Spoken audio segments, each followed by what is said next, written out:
Valley, and welcome to A Focus On. I'm Julia Babb, your host, and I'm here today with two Ashland artists who are caught my interest, and I'll tell you why in a minute. But we have poet Dan Lehner. Hi, Dan. Hey, glad welcome. to be here. And Joseph Dalcin.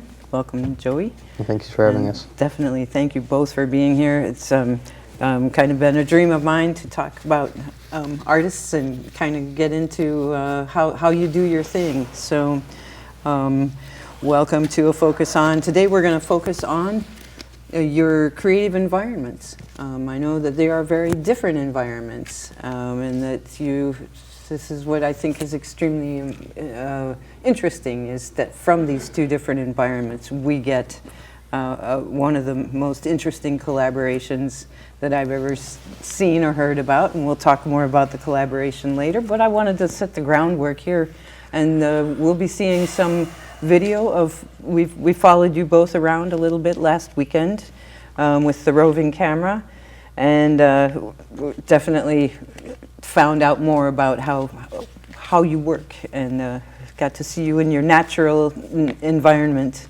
So we'll probably be seeing that either as a whole screen or behind us on the green screen. But in the meantime, we're going to start with you, Dan, and I'll just ask you, how did you start working at your art?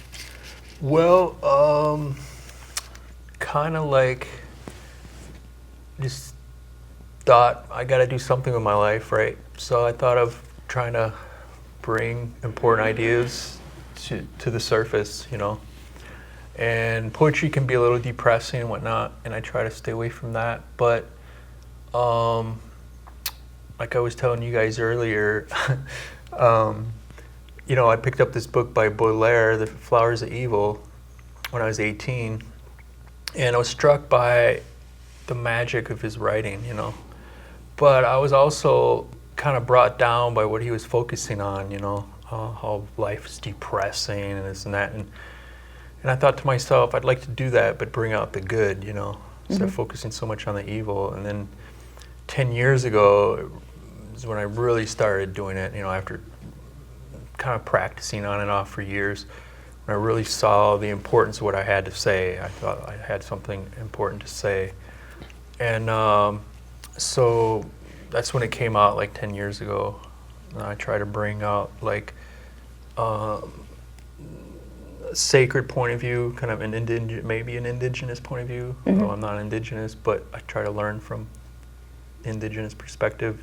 So I try to bring a sacred perspective on all the different world issues we have, personal and from a personal perspective, and also like worldwide political perspective and historical perspective. Yeah, so. And I think you know, thank you for welcoming us out onto your land, and it was really beautiful, and you know, just the spaciousness of it. Well, it's not my land. Well, it's where I live, yeah. Yeah. It's and what I'm curious about, I guess, is how does that landscape, how does your environment support the work that you're doing? Well, it keeps me in touch with the sacred, I guess, you know, because nature is, you know, the essence of nature is sacred, so, and beautiful, and it just keeps me peaceful and rested in a way. And between news programs that remind me of everything else that's going on, and different things I read about to keep me in touch with what's going on in the world. But yeah, nature keeps us grounded, I feel like, you know, keeps us more connected to who we are. Less distracted by, you know, technology and all that. Right, and just a matter of other people's energy. I mean, I think when I was out there, what I noticed was not only how quiet it was, but how energetically it just felt more free-flowing in your area, you know. Yeah, it's just, there's not much else going on but birds and trees and all that stuff, Very good. And I guess, you know, you touched on it a little bit with the spirituality, but I know you're very concerned about social justice, so I wondered if you would just talk a little bit about what inspires you, what brings these poems into your head, what Well, just the lack of respect that the culture I come from, especially, I guess, has towards life in general. You know, the lack of respect that Western civilization has towards other cultures and towards nature, you know, all the clear cuts that we see going on around here daily. And then the wars, and then the racism, and all these things that just breaks the heart, really. I feel like it's, to remain human, it's our responsibility to stand up for what's right, and to stand up for each other, stand up for the children on the border, for example. Sure. To not say anything about that is to dig your own grave, you know, in a spiritual, psychological sense. So that inspires me to say something, you know. I don't really have a choice, you know, I feel like I don't have a choice. Yeah. By not saying anything, I condone it. Yeah, it's like the adult responsible thing to do, you know, is take a stand and create something for it, for what you're standing for, your beliefs, you know. And I think that's what I like about your poetry and about you. Thank you. So, and then, you know, also curious about whether you have any special tools or rituals, or is there, I hate to ask you about your magic, but you know, what's your magic wand look like? No, it's just when I have a strong feeling about something, a strong thought, and then when I feel like I can put it down in a fresh perspective kind of a way, and I'll write it down. So you don't have something that you do every single time to prepare? No. So, but you did make us some very nice tea as we were out there. So yeah, I try to eat healthy. There you go. So that yeah, you know, that prepares me just to when you're healthy, feeling healthy, then exactly. that helps. Yeah. Why don't you tell us about the public performance part of your work? I know you do some readings out around town a little bit. Well,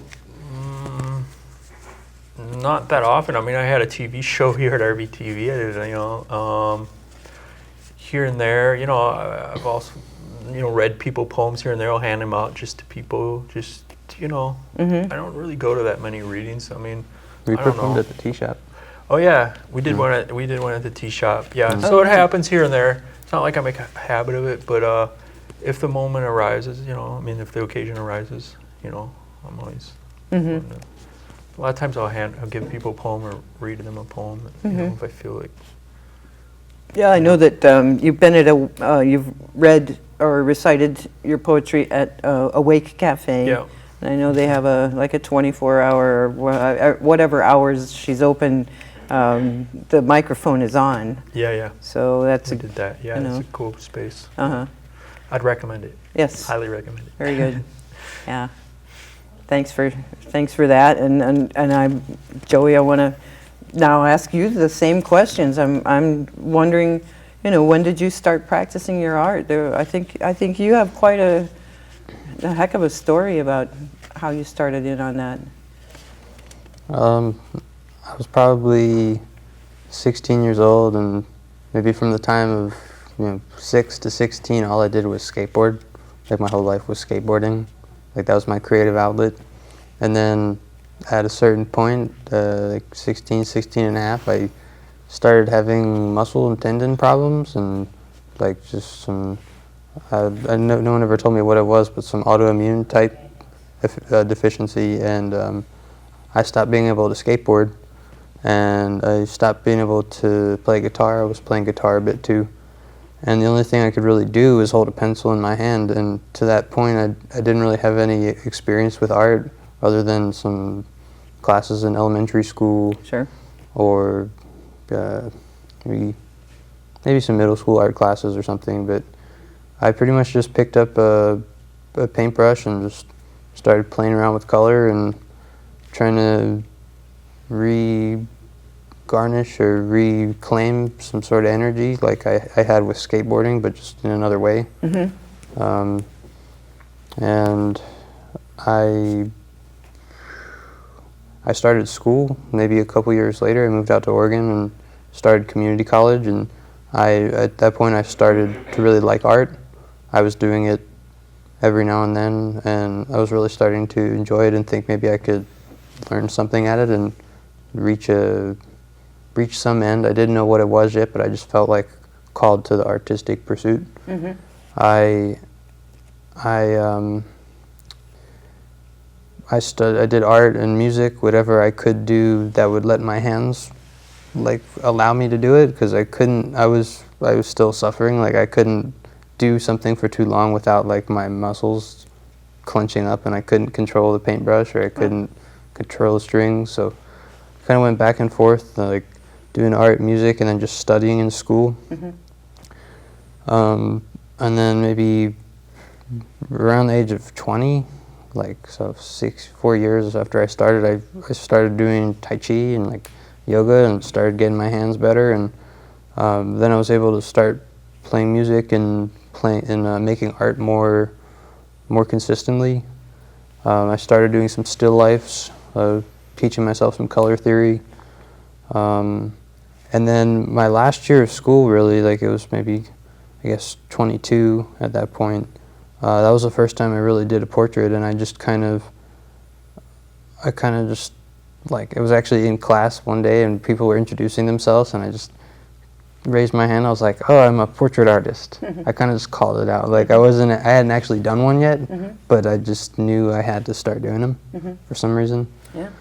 So that was 4 years ago, probably 3.5 years ago. Well, I'm sorry that you had the autoimmune thing, but I'm really glad that you started doing art. Your stuff is really beautiful. Yeah, it all worked out. It's all working out. Yeah. So let's talk about your creative environment. I know that it's kind of like diametrically opposed to what Dan has.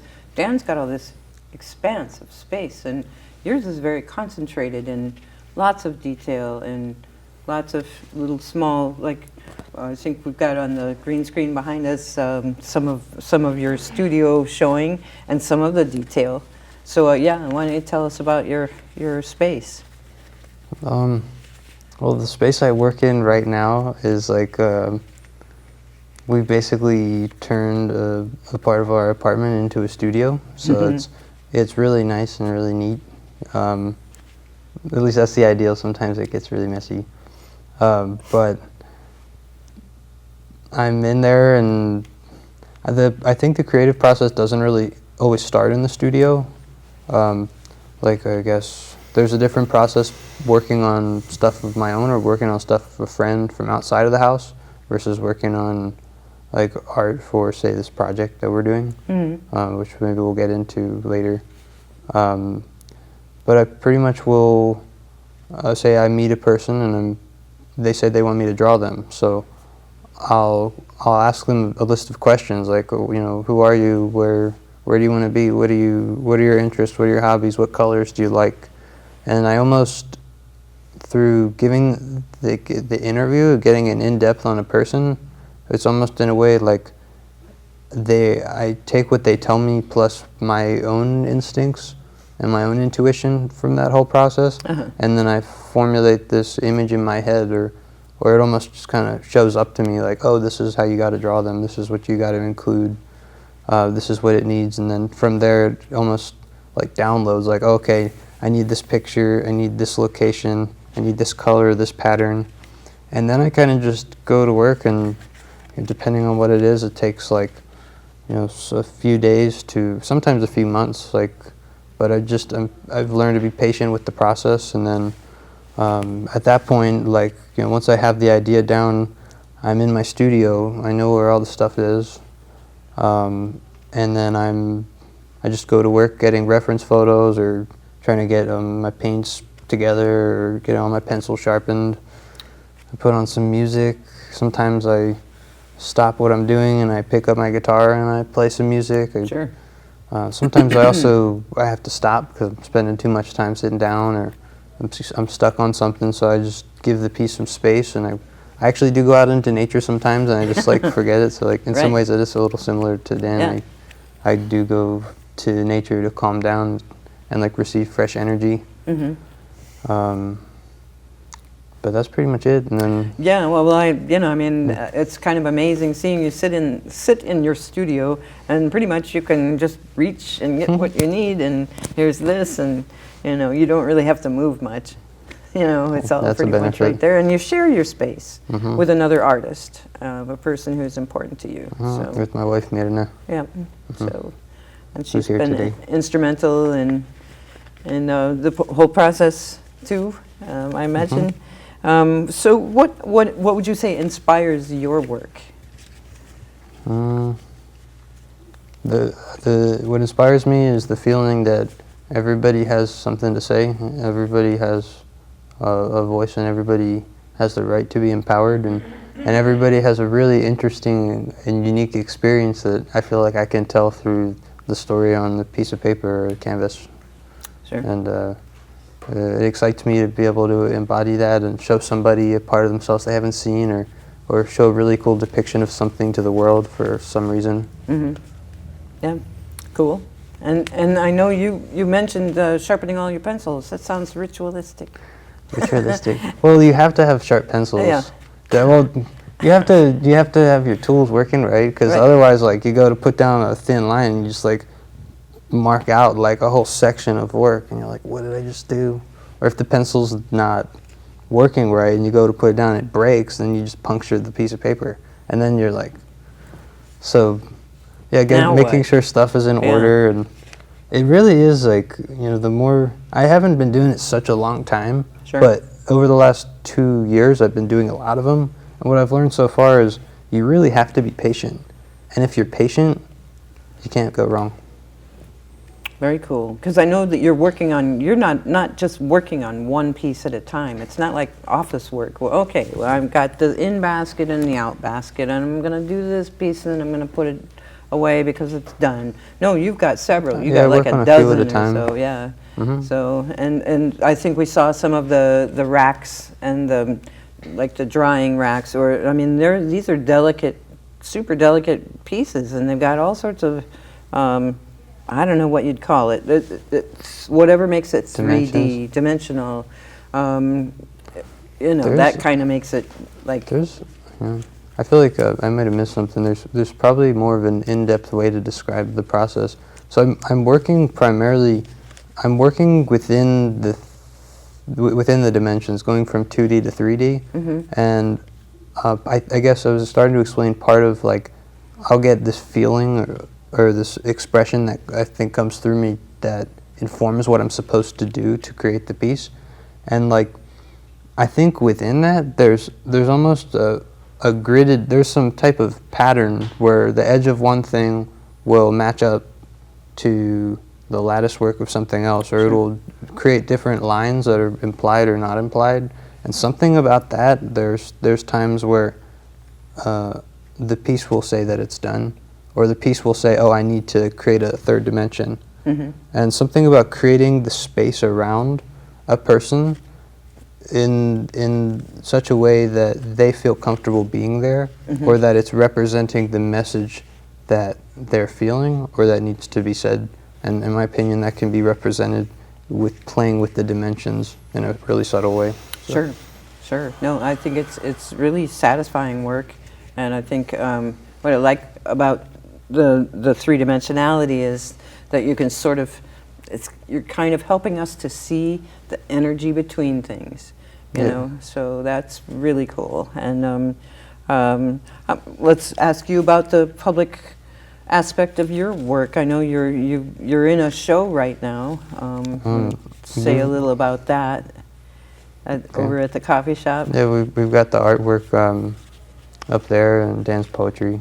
It's part of the art and poetry project, which would eventually be turned into... That we're going to be talking about soon. We're going to talk about soon. Yeah, so... But, so is it mostly, and then you're a guitarist, so I know that you do some work together. Yeah, we've done some performing. We've done some, like, experimental music performances too, and I make, like, instrumentals on the computer and, like, different type of things just to explore what I can make. Cool. Yeah. Very cool. And So I think we're about close to the end.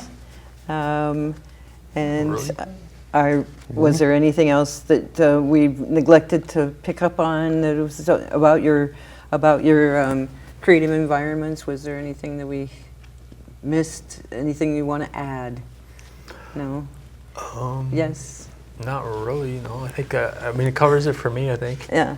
No, I Just, think after being in both of your environments, it was really interesting to see how very different they are, and to know that you're working on this project together is really compelling.